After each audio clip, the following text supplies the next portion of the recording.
大家好，欢迎大家收看中国简报。我们为您带来全球媒体关于中国时政、经济和社会的最新内容以及独家分析。我们可信、专业、多角度的中国报道，为世界精英提供判断、决策参考。中国简报使用多种语言发行，包括文字、视频、播客、书刊多种形式。同时，我们也在6度世界进行全天候播放。我们为您带来全球媒体关于中国时政、经济和社会的最新内容以及独家分析。我们可信的、专业、多角度的中国报道，为世界精英的提供判断、决策参考。6度简报的网址是6dobrief.com。中国简报使用多种语言发行，请通过6dobrief.com 订阅。美国气候特使克里能否成为与中国的沟通管道？南华早报。美国气候特使约翰·克里可能会访问中国，恢复气候谈判。分析人士认为，这可能是解冻两国紧张局势的第一步。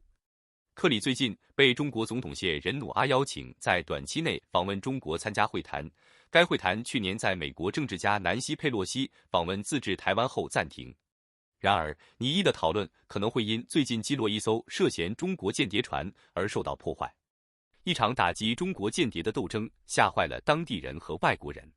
经济学人，中国的反间谍法于4月进行了修订，这意味着个人在分享非公开资讯时需要更加小心。扩大的法律加剧了对普通人因间谍指控而被拘留的担忧。自该国于2014年制定间谍法以来，宣传团队走访村庄，提高人们对针对间谍的无烟战争的认识。政府于2015年设立了举报此类怀疑的热线，并设立了全国国家安全教育日。官方报纸《光明日报》高级编辑、纽约时报中文网站撰稿人董玉玉的家人上个月透露，他去年在北京因涉嫌在与一名日本外交官会面时从事间谍活动而被捕。印度外长会见中俄外长。外交官，印度外交部长苏布拉赫曼亚姆·贾尚卡尔·苏布拉曼尤姆·吉申克尔最近在印度国阿举行的上海合作组织 SCO 会议前一天，与中国和俄罗斯的外长进行了讨论。据报道，苏杰生会见了中国外交部长，讨论了与他们长期有争议的边界有关的问题。同时，他与俄罗斯外交部长讨论了全球和多边合作问题。预计上合组织会亦将讨论地区安全和经济合作问题。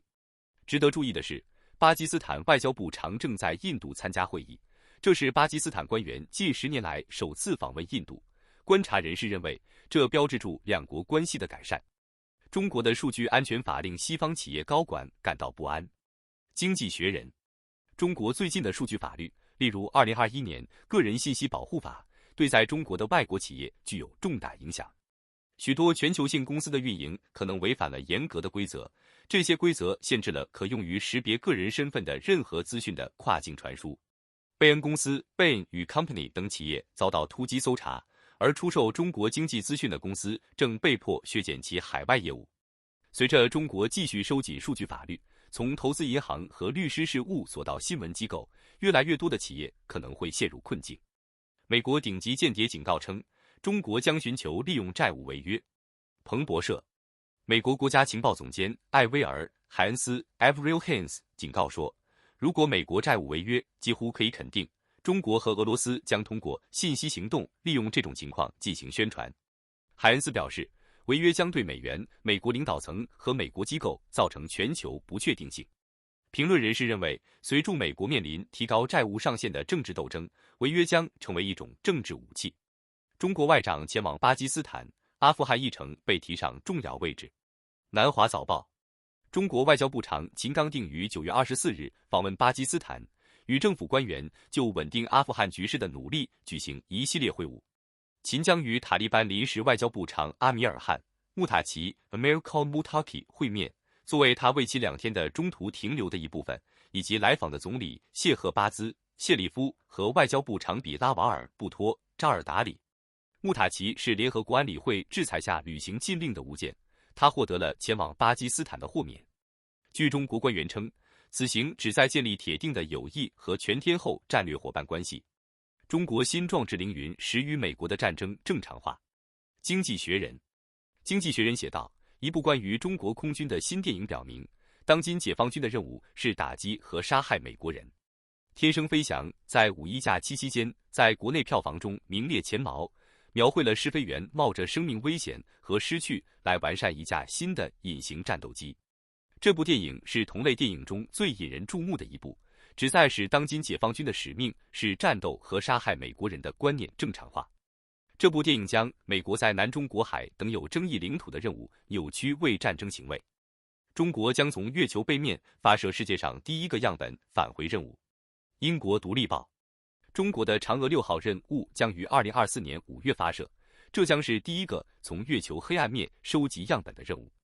月球背面地形崎岖，但也包含几个平坦的区域，称为海洋，这可以提供有关太阳系形成和月球地质历史的重要线索。一旦地球接收到来自月球背面的无线电信号，中国计划发射后续嫦娥7号探索月球南极，发射嫦娥8号建造国际月球研究站的基本模型。美联储暂停加息是否会给中国的经济剧本带来更大的灵活性？南华早报，经济学家表示，中国的货币政策比年初更具灵活性，因为美联储可能会转向暂停加息。澳新银行大中华区首席经济学家杨伟文表示，这将使北京能够专注于国家的薄弱领域和旨在实现国内增长的政策。